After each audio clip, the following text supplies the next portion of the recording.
Okay, welcome again to Social Distillation, the submarine still of the internet, where we attempt to drop the bead and pour white lightning straight onto your brain.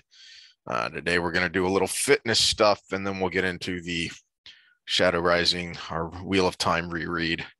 What did you want to talk about fitness related, Samo?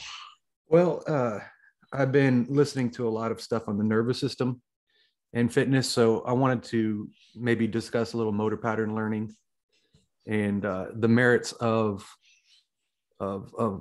repetitive patterns and also the merits of free play. Uh, and I thought we were going to start with the other, so I'm looking for a PowerPoint right Well, that now. But uh, it's interesting that that's where you're going because what I was thinking about fitness related is, um, so you learn a lot when you first start to coach anything because you actually have to think. Whereas when you were being coached, you were more doing.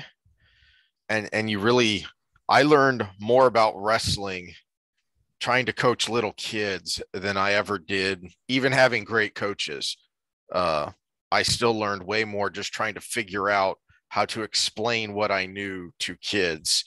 And uh,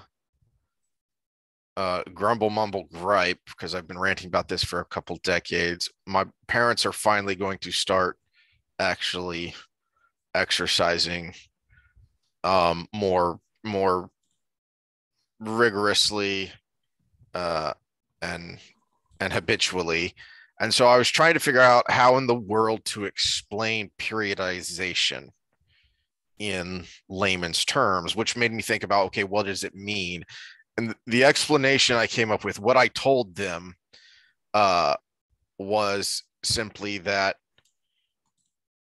to make sure that whatever program you do, it has structured, regular increases in difficulty. Now, that difficulty can simply be adding weight, or it can be doing a movement that is more challenging. And I actually thought of this with my, trying to reteach my right leg how to do an RDL without falling over, mm-hmm. or, twisting around backwards to overcompensate.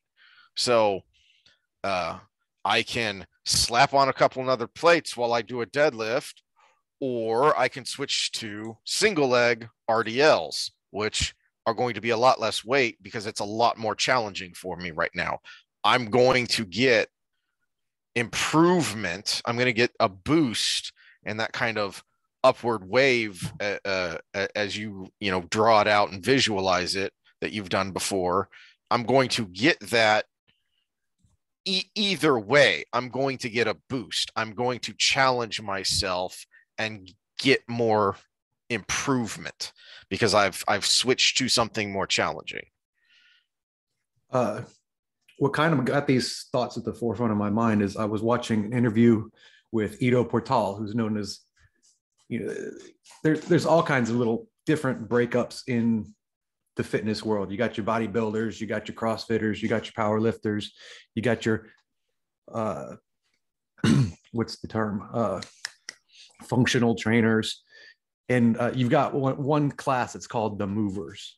They do all these little crawls and rolls and flips and cartwheels, and they typically do it a lot of times in an unstructured way.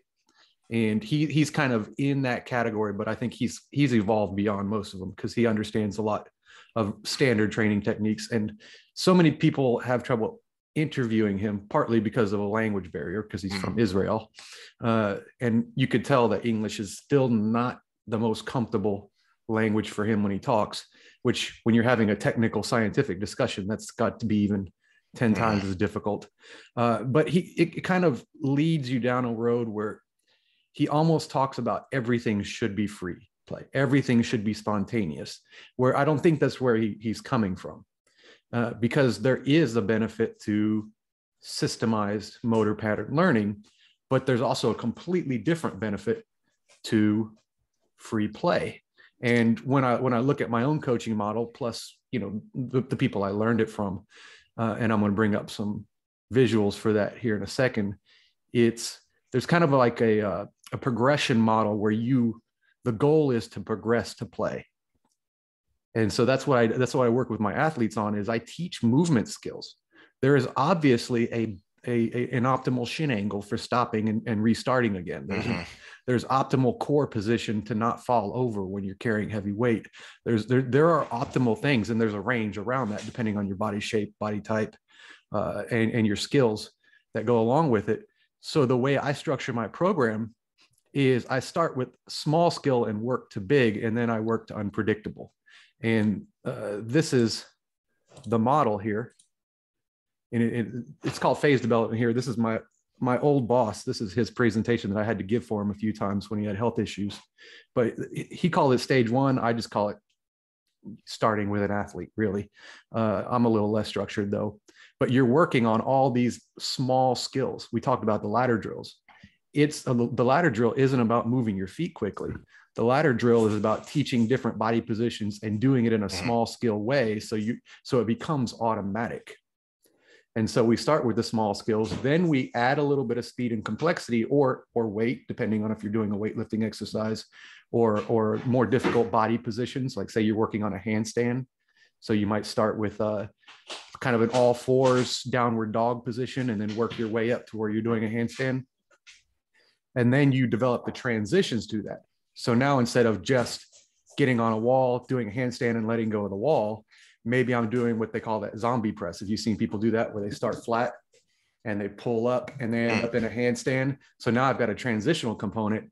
And then we add, with the athletes, we do it via cues. But if you're on your own or you're just with friends or something, now you add that kind of free flowing aspect to it, which is real sport. Because what I always tell my athletes when I'm trying to get them to perfect the movement is if it's not perfect here, you're never going to get it on the field. Because what's the difference between drill and sport? Prediction. Mm-hmm. You know where that cone is, but you don't know when that wide receiver is going to make that cut. Right. And so there is a progression model to get to the free play, but the ultimate goal is ending with the unpredictable, the being able to do it as an automatic movement. Now, he talks about from an exploratory standpoint. I'm talking about it from a reactionary standpoint, but they kind of have the same physiological effect. Mm-hmm. Yeah. An analogy I thought of when you were talking, and we've kind of ranted about this before, was the phase that hasn't completely gone away of everything should be on a stability ball or a BOSU ball, because imbalance is good. Imbalance is muscle confusion. Imbalance is extra work. Okay, yeah, all that's true, but do you have the basic strength and structure, one, to do it in the first place? And two, are you risking more harm than you are gaining benefit? Mm-hmm. Right. So you teach that shin position, and you teach that, repetitive lateral jump or single leg squat or whatever, so that when you suddenly have to plant and turn, your knee doesn't cave in and shear like RG3s. We've showed that picture before. Mm-hmm. That's the whole point of that structure.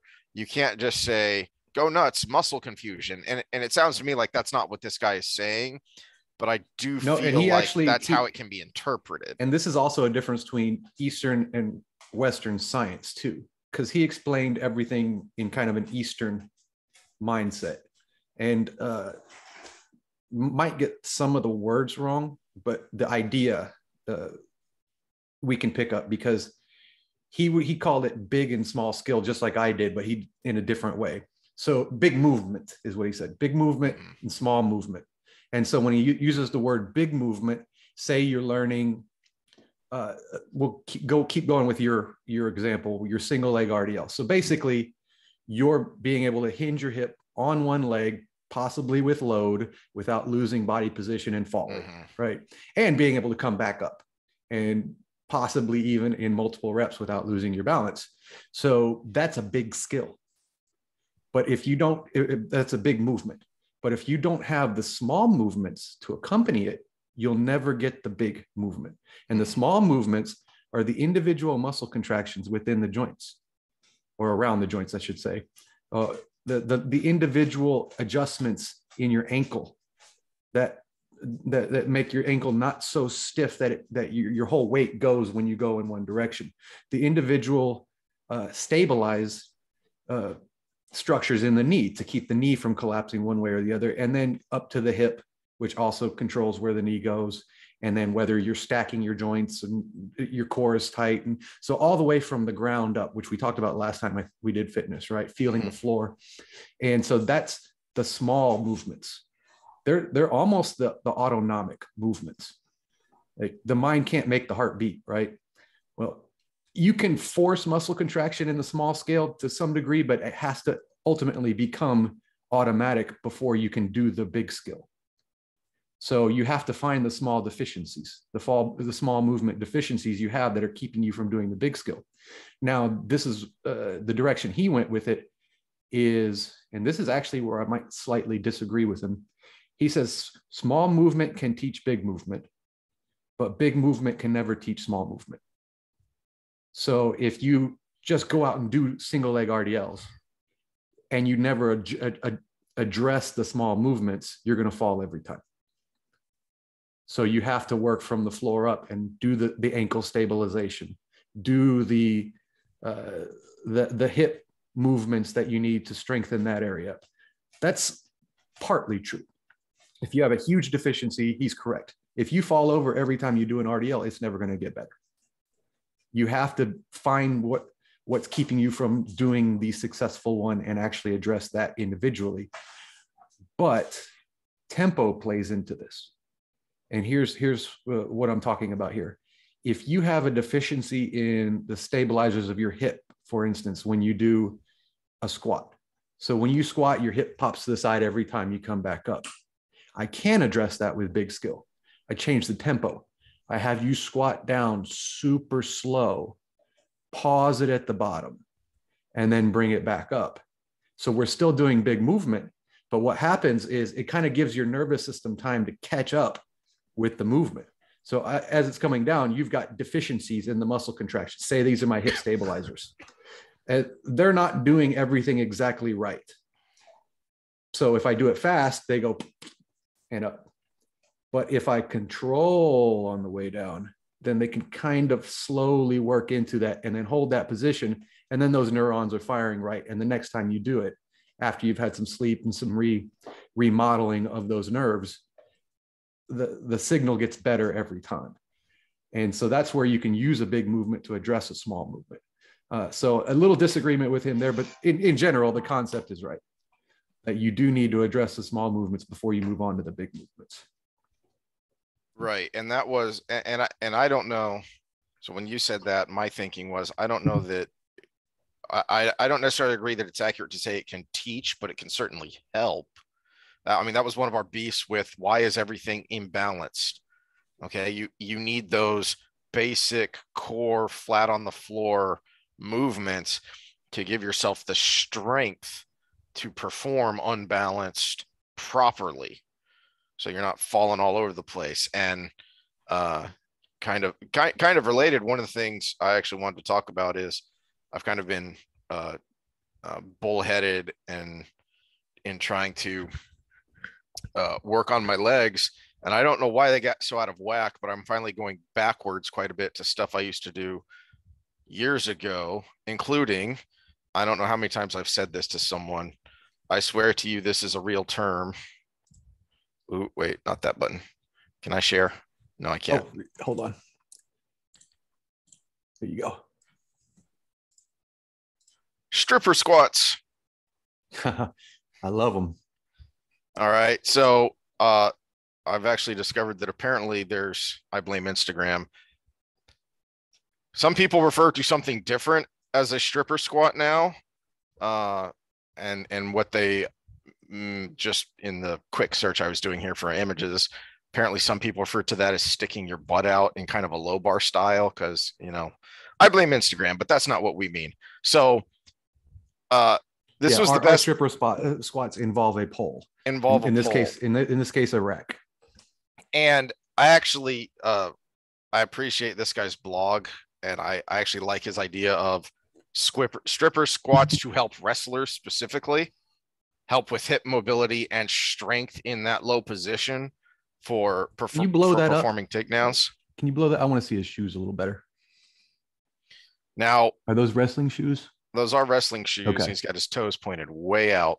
Yeah. But let me come up to the top position here. Well, the reason I was looking is because it looked like his heel was elevated, but wrestling shoes would be flat to the ground. So yeah, I was trying to see if they were lifting shoes or wrestling shoes. So when I do these, and I've gone back to something I used to do years ago, which is my warm up is basically a full leg mobility routine before I even start lifting, which includes a bunch of stripper squats.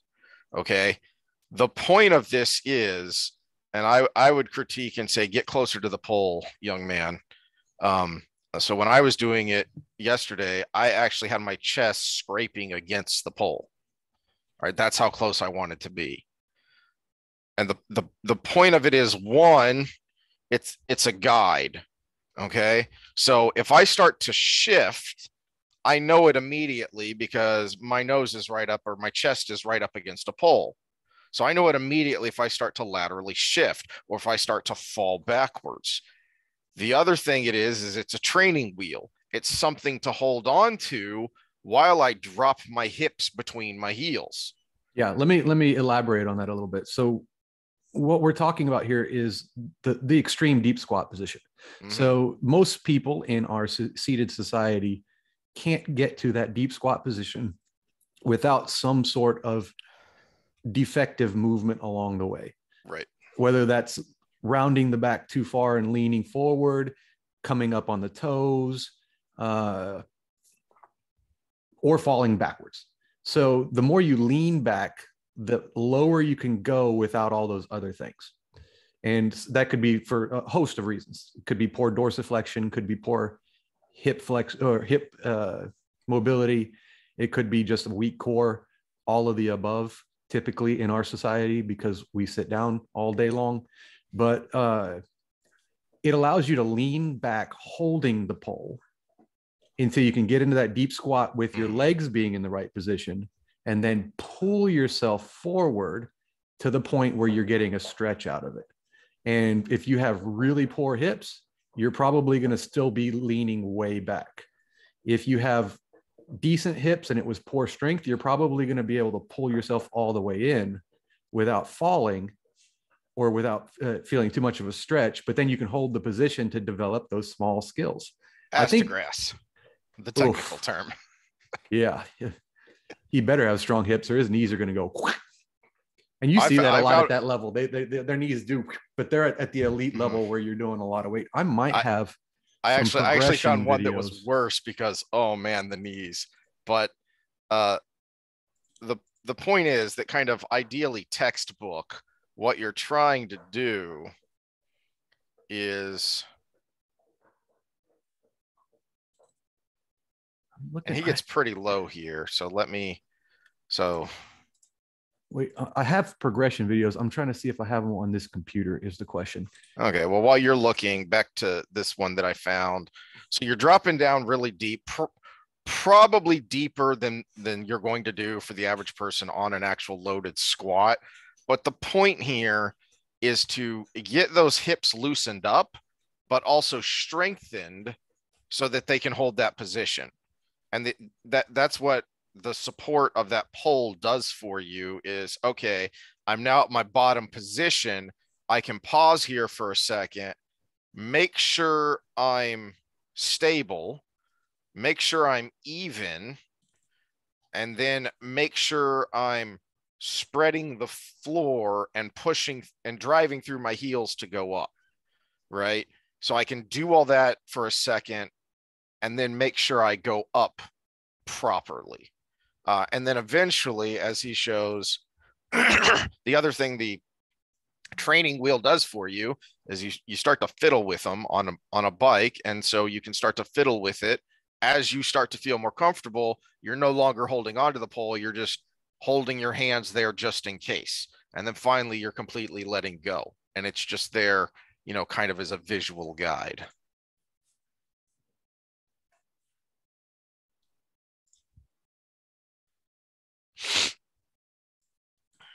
Okay, that's a specific kind. Hold on. Where are you at here? Another specific kind. Okay, so maybe we'll go into variations here in a second, but oh crap. Let me look at what this other one is. Gosh, I got so many that fit into this conversation because I've got a progression to the single leg hinge. Right. Well, while you're looking, the way that ties into what we're talking about is that affects, with me as an example, that affects my single leg RDL. You can see it in that when last time I was down there and you made me embarrass myself with your knee evaluation, and you could see how, especially on the right leg, how unbalanced I was, how I kept wanting to shift my body to compensate, to stack, to do something to to keep my position, because I couldn't hold the position in the way that was anatomically proper. Okay, so in your defense, that evaluation is designed to expose deficiency. So exactly, yeah. So doing that, so when I did the RDLs, I was able to do them freestanding on my left leg, and on my right leg, I'm having to hold on to something to make sure that that position is tracking. Well, those stripper squats are going to help loosen up that hip and also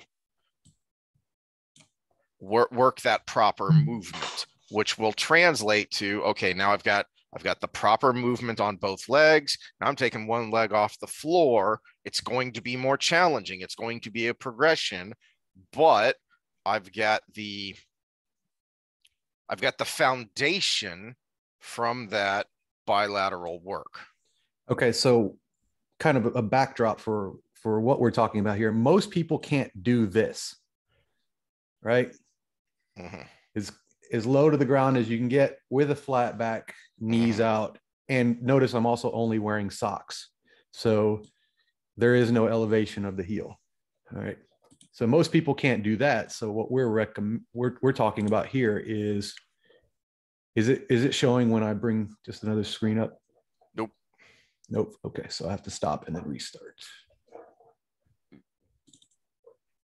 What about now? Did it change? Yeah, now you're grabbing hold of the rack. Okay, so I'm using the rack to get in that position, and I added a movement here because now we can, once you get to that position, you can add other movements. So now I'm getting a little extra lat stretch in there. So that rack position, let me see if the other one is better. These all have extra movements to them. But see, I'm holding the rack to keep from falling back. Now, when you get to where you don't need the rack, obviously, you've taken the next level. And when we're talking movements like this, it's establishing the range of motion is first, establishing the strength in the position is second, and then establishing the additional movement on top of that while still maintaining your position is third. And this starts systematically. You're just holding that rack position.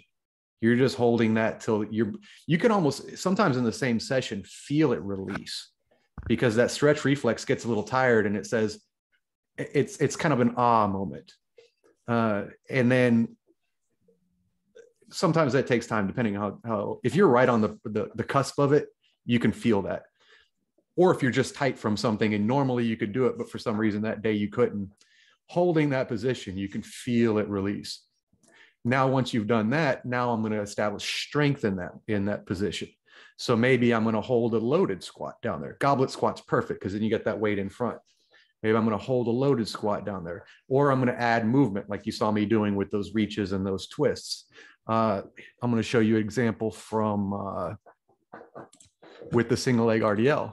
I call these airplanes, but I've heard them under many names. Basically, it's a single leg hinge with a rotation. But now we can, if we're stable enough in that position, Mm-hmm. it's moving when you want to. So you see let's say I'm going to rotate in. You don't want that, and you don't want that unless you're controlling the motion. Right. So when I do my right leg RDLs, I have to grab hold of something, because if I don't, I externally rotate. Right. That's just the natural motion my body wants to make to compensate. So I want to be able to control that rotation of my hip, and I can't right now. So that's what you're building up to. And then ultimately, you can progress these things, and now it's time to show off to something very advanced. That's 100. Let me turn down the sound so we don't get busted by YouTube. That's 185 pounds doing Cossack squats. Don't try this at home, kids. Well, unless you've progressed there. You can see my leg shaking though. That was max effort. Yeah. So again, it's starting with that small movement, as Portal calls it, which is those internal contractions, which you're working on by using the rack to get down in the position, and then slowly working off the weight or off the crutch, off the training wheel. And then you're adding extra movement to it. Then you add load to the movement. So we're talking progressive overload, right? So now you're adding load to the movement. And this is every movement. If you can't squat to at least parallel without something going wrong, don't load it. Don't load it at all. Your first progression is getting to that position. Yeah. Yeah. That drives me. It's one of the things about working out in a box gym. One of the many, many things that drives me nuts. And I've mentioned this before is I love Bulgarian squats, even though I hate them now because I have trouble with them and I used to be able to do them fine. They used to be a standard part of my programming. If you can't do a Bulgarian squat without shifting and overcompensating, without your back leg flying around, without your front leg twisting or moving, drop the freaking dumbbells. Mm-hmm. Okay. Just do them body weight to control until you can control that movement. And if you're having lots of trouble, do them where you can grab hold of something. Right? It's the same thing. So right now I'm doing a lot of stripper squats, especially in my warm-ups, to get those legs warmed up. And it's daily routine opened. For me and my clients. It's a daily thing. When I need to challenge myself more, that will become, or I will add to that, a Bulgarian, and I will probably be doing it either next to a wall or inside a rack, so I can hold on to something and make sure that movement isn't shifting to compensate. Because that's what I'm trying to correct. For those that don't know the exercise names, a Bulgarian is where your back foot is on a bench. Yes. And the front foot is out in front. So you're doing a single leg squat with the back foot on a bench. Single leg squat with the back foot elevated. Yeah, people always ask me why do they call it Romanian deadlift, Bulgarian squat, whatever. And I've really done a lot of research on the different movements that are called these different things. And what I've come up with is Bulgarians like to do things on one leg. Romanians don't like to bend their knees, and Russians love to twist. So it's that's my analysis. Realistically, it's a lot of our stuff came from Eastern Bloc countries to begin with, way back in the 80s and 90s.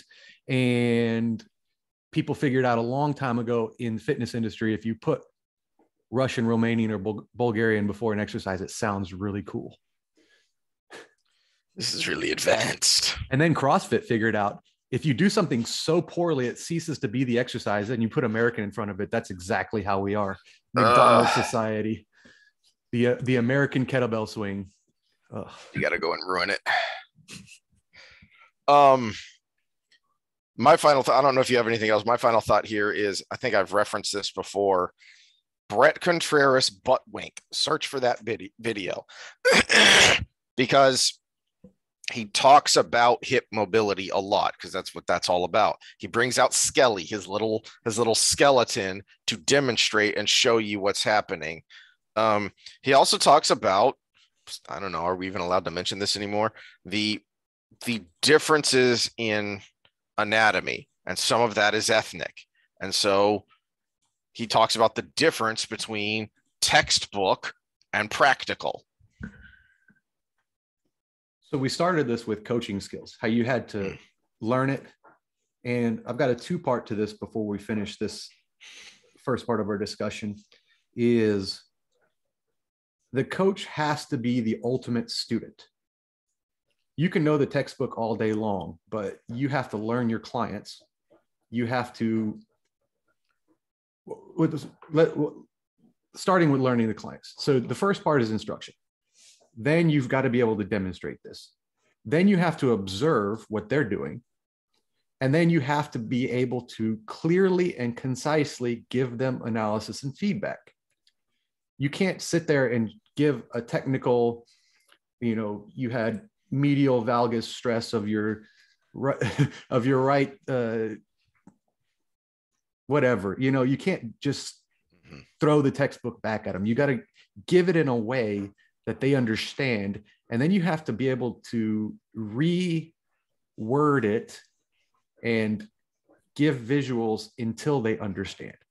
I took 2 times ski instructions and I suck at skiing because I didn't grow up doing it. It's counterintuitive to actual dry land movement training, by the way, which I've been doing for 15 years now and is ingrained in me. So if you try to cut like you would on dry land when you're skiing, you speed up. So just for everybody out there, it's counterintuitive. So I kept speeding up towards cliffs the first time I did it. We were in Austria. Down. We were in Austria, and they take you right out to the slope. They don't have a bunny hill. The instructor takes you right out to a slope, and I learned how to just dump my weight. When I started speeding up, I just Maggied it and fell over. And one time I did that, and then I looked, and I'm like, "Is that a cliff?" Yes, it is. That's a cliff with a very long drop on the other end. Why do you have this guy that's never touched a ski in his entire life right next to a cliff learning this? Okay, now we're going to go pizza again. I am done with the French fries until we're past the cliff. Pizza. And for those that don't know, when you cross your skis like that to slow down, that's pizza. And then when you straighten them out, that's French fry. But he was an Austrian guy and obviously an amazing skier. But because of the language barrier, he only knew one way to say it in English. And the back and forth, I understand coaching and I knew what his deficiency was, and I still couldn't get what he was trying to tell me because he only knew one way and it wasn't registering for me. Then we go to New Mexico a few years later. So it's been a few years since I had my failed attempt at skiing. And I get out there and pretty much just starting over again. But someone who spoke English as a first language was able to re-explain things in a way that, oh, that's what you're trying to say. And by about half of the day through, I was on a regular hill doing stuff. Able to not fall off a cliff. Yeah, able to actually do the skis the way they're supposed to go and still turn and stuff without having to stop myself every time I want to do something.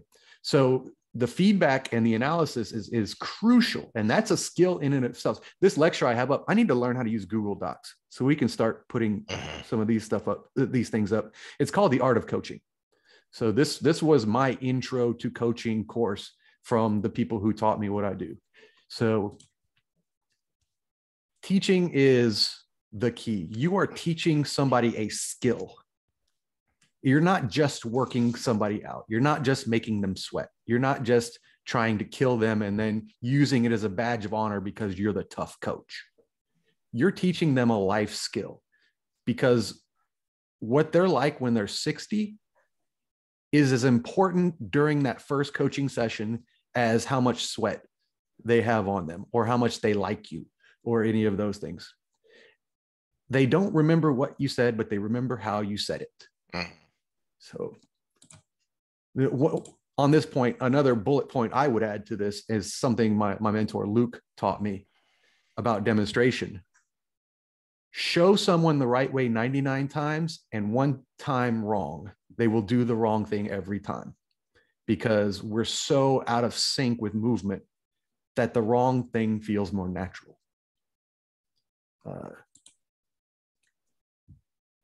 Emotions. You have to appeal to the emotion of the exercise. And this is part of the neurobiology as well. Your emotional state going into training affects the end result at the end of the day. And so their emotional state is partly dependent on how you make them feel about the exercise. Do you introduce it in a way that is they may not like it at first, but if there's something else behind it, kind of a comforting expression of how important it is to master, or I like to give people the thought of the exercise you hate now, if it's important enough, is going to be the one you love the most when you master. Like once you get these single leg RDLs down to where they're just commonplace, you're going to want to find the progressions that challenge you. Versus right now, you're like, oh, I hate that exercise. Mm-hmm. Right. So it's the expression of, I hate to use the word positive emotions because the internet age has taken that to be everything that makes me feel good. Mm-hmm. Positive is, what's the net impact on my life? When I don't feel good, I just do a heavy deadlift pyramid. It is straining. It is difficult, but it makes me feel better because I have gotten to where, and I struggled when I was first starting to do deadlifts, because when we were growing up, we didn't do deadlifts. We weren't taught deadlifts. We were taught the squat, the bench press, the overhead press, and bicep curls and tricep extensions. That's the kind of stuff we did. Okay. We were not coached on how to do a deadlift. So you add that to the fact that I've got stiff hips because of my back injury and I sit too much. It took me a long time to be able to do proper deadlifts. And now they're my go-to exercise when everything else doesn't feel good. Well, because I know I can do them safely and properly and still challenge myself. Let's regress a little bit on something as complex as a deadlift versus what's an exercise almost everybody hates, especially at first, is planks. Because our cores suck. They're kind of boring. It makes time go forever. This is one instance I like those little internet challenges, because this is an exercise that's very simple to do. It's very simple to master the motion because the motion is no motion, but it's hard to do for a period long enough without messing up, even though you're trying not to move. And people hate it. Oh, we got to do planks again.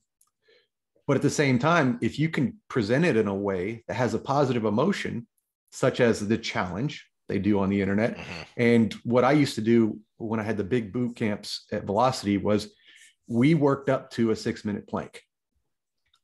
Ouchie. And the rules of the game were the first week, you hold it as long as you can, and then you go to a side plank to kind of give the front a rest. And if you have to drop, you just get back in as soon as you can. Nobody's watching you. Everybody's focused on their own damn plank. Nobody's watching you. If you go down, just make sure you get back up when you can.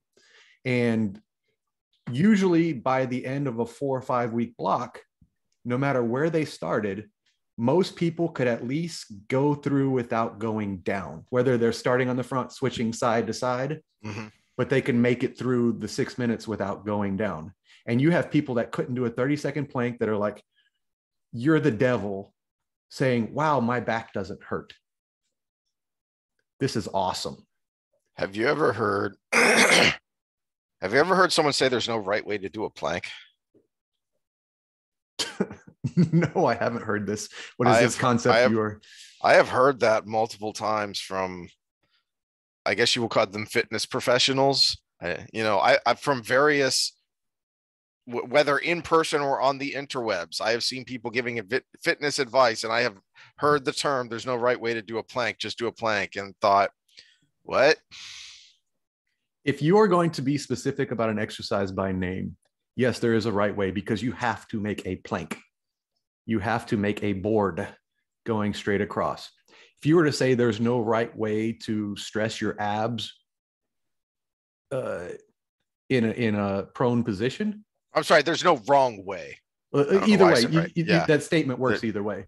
Yeah. If you're going to say there's no wrong way to stress your abs in a prone position, this is also correct, because a bear crawl works it. You can I do drills on all fours all the time, where you pick one foot up, pick an arm up, and then you tap your knee or whatever. They stress your abs, but one of the specific times I can remember hearing this is when I was working at the box gym, and after a session, one of the other trainers said this to me, because I was coaching a client on a plank, on how to do a plank. And specifically with this client, I was trying to get the very excessive arch out of their back. And according to this other trainer, there's no wrong way to do a plank, and that arch doesn't matter. Just have them do a plank for however long you want them to do it.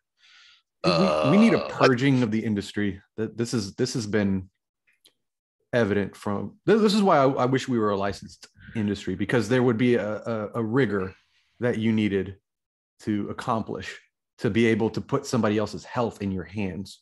And someone who has an excessive extension of their lumbar spine, I'm assuming it was the lower back. Oh, they were arching pretty much from like T6 all the way down. That's a lot of arching. Yeah. In a part of your back that is supposed to be in a kyphotic space. Yeah.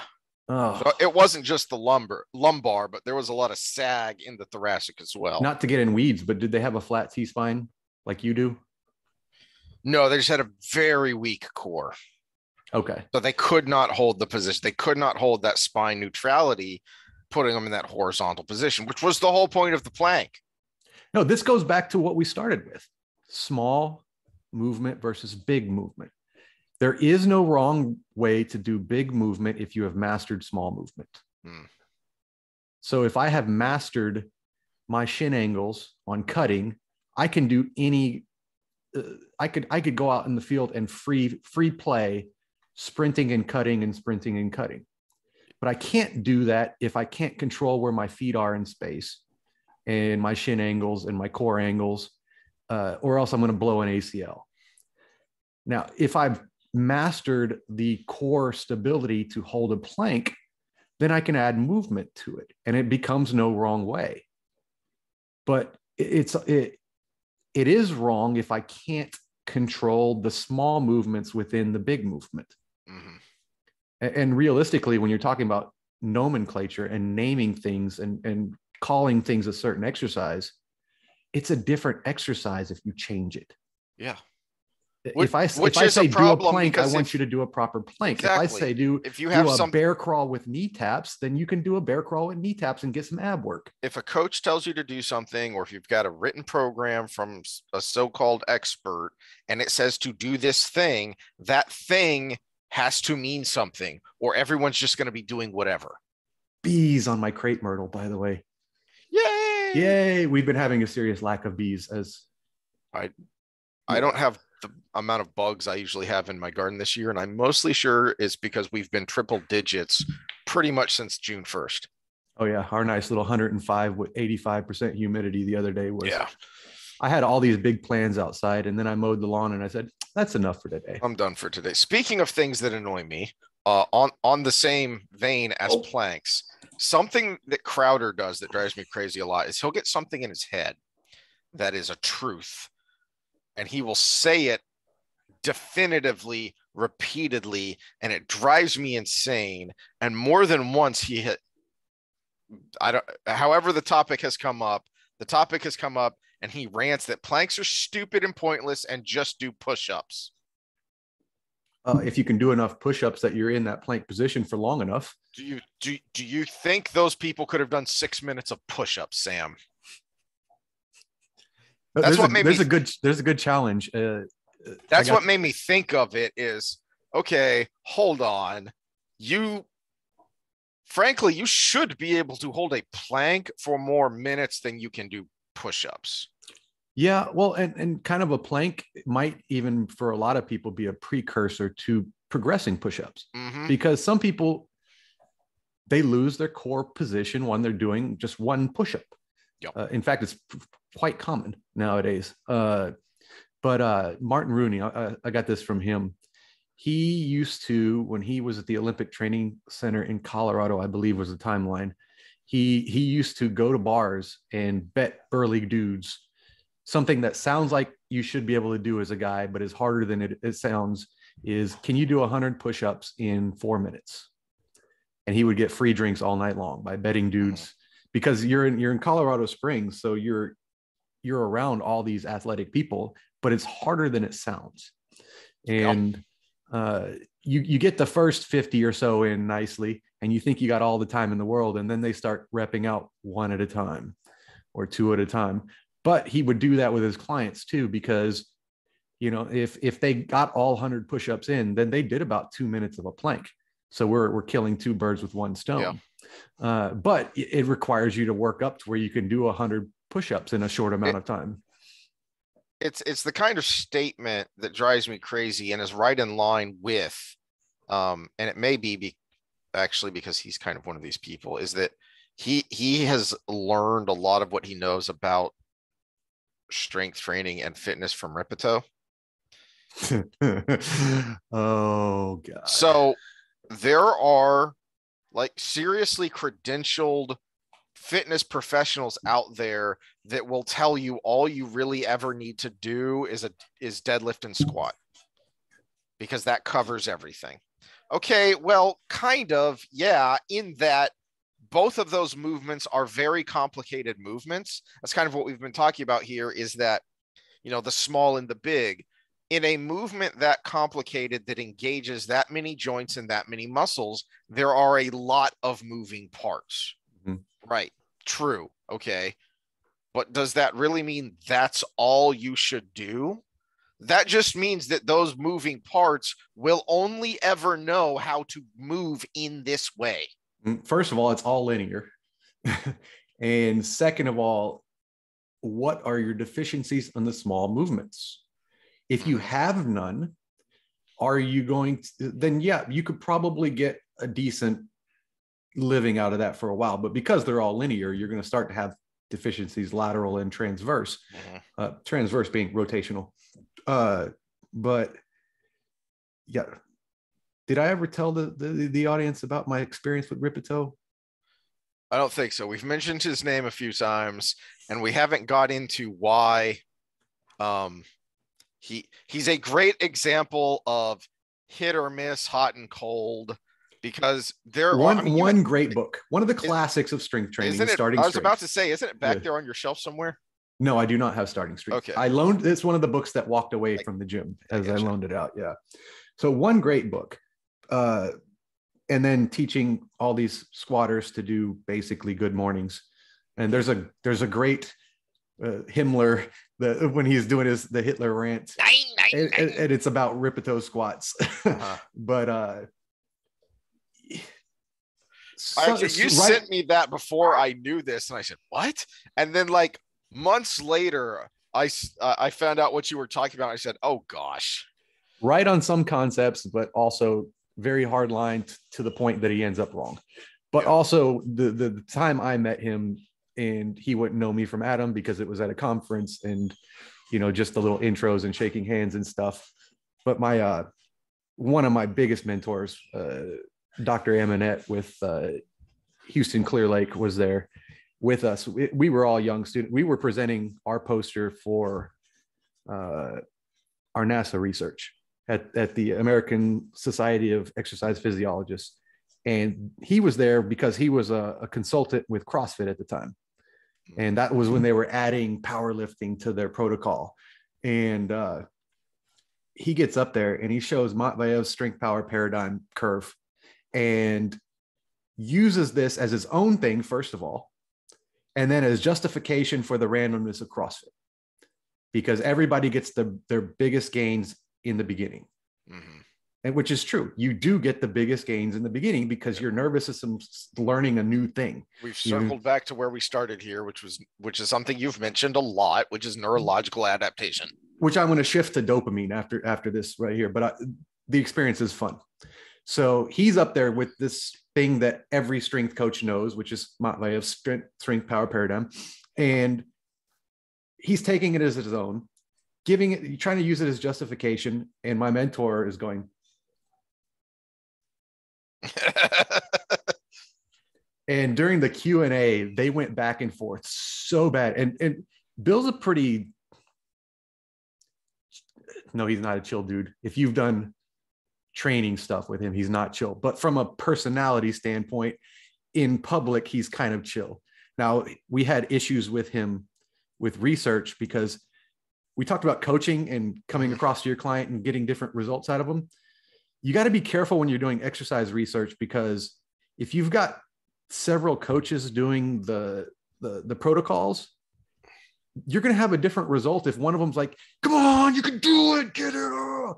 And another one's like, okay, check it. You're going to get different results out of the different groups just because of the way the coach was. And he was so intense when it came to the training.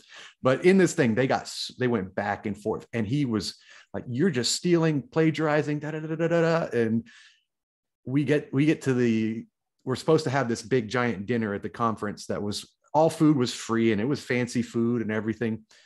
And Bill gets to the back with us 5 researchers, and he goes, there's a steak place around the corner. I'll buy everybody steak if we don't have to go to that dinner. So we all had steak and surf and turf on the prof. So that was my experience with Ripito, and he was very much an asshole during the whole process. But and he kind of is as a person, but I don't know. Sometimes it takes a little bit of that in our industry, but that's my experience with him. And yet, if you find his video on, well, I don't know about his video anymore because his stuff is so colored with more modern stuff. But if you find someone teaching his starting strength setup for the deadlift, they're great coaching cues, especially for beginners. Now, with that curve, that curve made me think of another concept, which I actually wanted to touch on today anyway. So it kind of gave a good segue, because most of the things happen in the beginning. And one of the major players is dopamine. And this might get you on a nice little rant, because dopamine, for those that don't know, dopamine is a reward center, right? But, and so we won't go into the chemical process of how it works, but when you're learning a skill, and it's a very difficult skill, but you get one right, the dopamine centers in the brain fire like crazy. And so say you're throwing darts and you can barely hit the board in the beginning, but you hit a bullseye. And so the dopamine center fires up that, wow, I hit a bullseye. Awesome, awesome, awesome. And you do that with repetition enough, back to the beginning, where small skill working up to big skill, repetition is key until you can get to where you're proficient enough to get to where you play. What Portal would call a practitioner. A practitioner is someone who's proficient in the basics and then explores. But in the beginning, you get that bullseye, even though you could barely hit the board. That reward center goes crazy in your head, and specific to that neurological process. And so when you go to bed that night, that's the part of your system that remodels. And it remodels around that success, not all the failures. The problem is, in this day and age, we need effort to be associated with that reward response. Otherwise, you get this constant dopamine hit that has no effort attached to it, and your body just gets inured to it. It kind of like numb to it. So there's no development, right? And this is where I think you might end up ranting on it, because this is exactly what happens when you give everybody a trophy. It's worse than that, though, because the first thing I thought of, all right, look, everybody got a trophy, but at least you actually had to go to the practices and play the games, right? But you didn't have to succeed.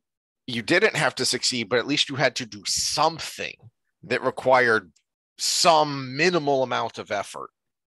Okay, so yeah, it's not null and void, but it's still less than But competition. we're going backwards. We're trending down, right? So we have moved backwards with the everybody gets a trophy, because now it's no longer, you got first, second, or third. It is, yeah, everybody gets a little trophy. And maybe if you're in a league that actually still cares, you get different trophies, or they make special mention of the top finishers or whatever. But you're moving backwards. You've lowered the bar. TikTok is a tool of Satan. Because think about what you just said, and think about what TikTok is. And I can't remember who I first heard say this, but the evil of TikTok is that it has made everything content. So it was some YouTuber I heard ranting about this, that with a YouTube video, especially back in the day when it was first getting going, to separate yourself, you actually had to put effort into your video, effort into whatever it was you were creating, effort into thinking about it, making notes or scripts or whatever you do, effort into any technical things you wanted to add to it. If you're not some, crusty old man like us, and you actually can add bells and whistles to your video. Now with TikTok, all you have to do is anywhere you are, anything you are doing, you make a 15-second video and get a dopamine hit off of the 72 likes you got. You did nothing. You achieved nothing. You put in no effort. You got a dopamine hit. What does that do to your biochemistry, your brain chemistry, and your psychology? I would say even worse is Twitter, because now I don't even have to put my face on there. I can have an anonymous name, and I can hijack someone else's following to give my asinine comment. So I didn't even have to develop the follower base to get those 72 likes. The 6 half a dozen, though, there is that. Well, there was no risk. I'm saying there's less risk. At least with TikTok, you have your face and a video on there. True, but to me, I think that makes the dopamine hit worse, because they like me. They really like me. It is today. Exactly. All you did was ride your bike in a circle, and you look good today, and now you've got a big fat dopamine hit for doing nothing. Which the curve on that flattens over time, which is the main thing. So what effect does that have on you as an adult when you're trying to get better at something? I just remembered something I'd heard. I haven't dug into this too much, but I heard it from a reputable source. I've mentioned them before, the China Uncensored channel. They do a lot of good research, and they do good work. And according to them, on one of their episodes, the Chinese version of TikTok is not the brain dead American version. That's the Western version. That's what they put out there for the West. In China, it automatically reroutes kids to science and engineering videos and stuff. Did you also mention that at some point? Yeah. Okay, so I also heard that from you, but I have heard it from, more established sources as well, that it is a tool because it is, even there, like in the West, it is a tool of the youth. It's the new hip thing. So it's the younger generations that are using it. And so they curate it and veer you off towards, learning, especially STEM learning. Well, boy, howdy, isn't that an interesting contrast? This goes across so many different arenas, because let's look at a concept like, so when something goes right in the midst of wrong, the dopamine hit is high. and in the midst of challenge or whatever. But now let's look at relationships. You're a flaky person and you're constantly letting someone down. Eventually, the dopamine hit of being able to be with you gets flattened every time. It doesn't matter if you can justify the excuse. Some people always have an excuse. And it's always something that, as the person being flaked on, you're like, well, I mean, that's an okay excuse. But at some point, you start to become numb. And then you just stop talking to that person or just fade away in the distance. And it's that flattening of that dopamine curve, because say it's two people starting to date and one keeps flaking, even though they in their mind, they say, I want to be with this other person. They keep having an excuse when it comes down to it. It's eventually on that other person going to just flatten that. Okay, so let's get a little background on what dopamine does. Dopamine isn't just the reward. Dopamine is the motivation. So dopamine kicks up when the rat is pulling the lever to get the food, not after it ate the food.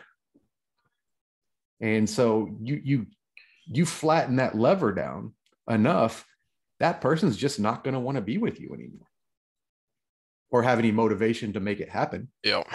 I mean, I guess that's more the right way to say it. No motivation to make it happen.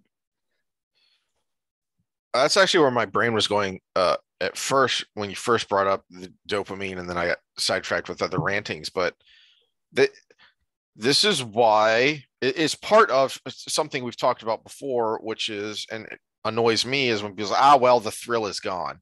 No, it's not. It's just changed. It's when you say the thrill is gone in a relationship, is probably what you're talking about is there has been that shift in familiarity and comfort. And so now what's going to give you that dopamine hit are the more difficult and complicated parts of a relationship. Not just the shacking up, the getting your lives and values and principles to actually mesh together. Well, to sake this back to training, that's why training gets more complex over time. If you master the basics, now you need to explore to continue to have that mental space that rewards you for improvement, right? So if you're constantly doing the same program over and over and over again, you're going to eventually not get the mental stimulus from the program anymore. You have to explore out to find new successes, new excitement. And where that the beginning ties in where we're ending here is you're going to lose the mental interest in part because you are losing the physical gains. So you're no longer getting that same hit. Yeah, you're not getting that spike that we talked about earlier. You're not getting that. Now, if you find a new skill, you can find that spike again. Like I just started, I've had a dartboard upstairs for the last 3 years, but I just started throwing darts every day for about 20 or 30 throws because, well, shoot, maybe I get good at darts. Worst case scenario, right? I get good at darts, which makes you fun to be around when you're out in the bar because there's always a dartboard around.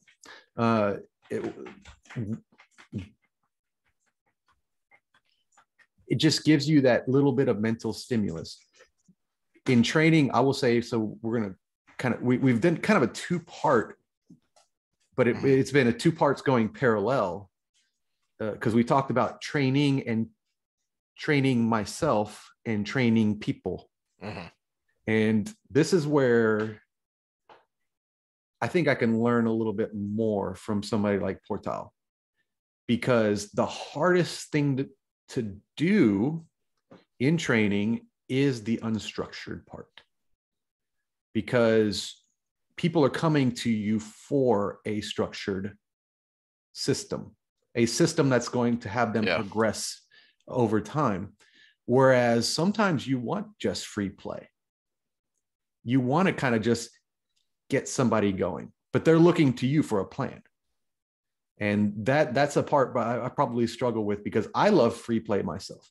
this is one of the great things about when we did the jujitsu classes and stuff like that, because sparring is free play. It's painful free play, but it's free play, right? It's the contact with somebody with randomness and spontaneity is there. Whereas in the weight room, typically you start to lose that spontaneity, or you look like an idiot in front of everybody. And so that's something I struggle with as a coach, even though I'm kind of random in my own mind sometimes. But I tend to block that out when I'm working with other people. And so I got to see how he kind of does that to see where he goes. So I might look, explore more of his work from here going forward, now that I've gotten a taste of his overall philosophy and everything. But yeah, if you are somebody who's trying to get fit, find something that you can do that has physical movement and an element of randomness. Like I said, I just started throwing darts. It's physical movement, element of randomness. No, it's not a sweaty workout, but at the same time, it's opened my mind, and it's put me back in touch with my nervous system. Well, that's a good place to end on that. That went a lot longer than I thought it would, but we're gonna pause there, and then we're gonna do a part 2 with some Wheel of Time discussion. Well, it was only about an hour and 10 minutes. That's not too bad for our ranting. Oh, okay. I guess we got started later than I thought. Yeah, we got started at 12:35, 12:40. For those that are watching this, that it takes a while for these to render and stuff, so it's not exactly then. We don't do these live. And he talked about bells and whistles, so I will put a disclaimer on it. Yeah, I would love to have that kind of stuff, but what people forget is that, or what people don't know is that stuff actually takes a long time. I have some of the technology for it. Mm-hmm. It would take me another day and a half or two to get a video out if I put a bunch of stuff in there. And Viva Fry talks about this because it's why he stopped doing his little 15-minute car rants, because the editing took 5 hours for a 15-minute video. And the other part of it is a lot of these more high profile podcasts, they only see the person in the cast. They don't realize there's a production crew behind it that's doing it. I mean, even Brett and Heather, their sons, do the computer stuff. Yeah. You know? And so there's someone else filling in that time. Whereas we're two dudes that work and, do family stuff and all of that around. So I made the choice to keep it a little bit more raw, but at the same time, we get it to you in a timely manner. Whereas it would be Saturday before this came out if I wanted to put a bunch of bells and whistles into it. So, yeah. Well, we'll get them out as best we can to the 7 people that actually watch us, and you're welcome. Well, and here's a disclaimer: since we did talk fitness, we are not your trainers. We do not know you personally. We have not done evaluations on you. If you follow anything we said, it's educational only. It is not direct advice to you as a person. And if you have a medical issue, consult your doctor. That's the disclaimer for that, since we did do fitness stuff. But hopefully you got a little bit out of it. And hopefully, as the theme of this is, you find a structured way to learn things, but at the same time, you kind of, you put a mental space of time and energy into being free and open and explorative.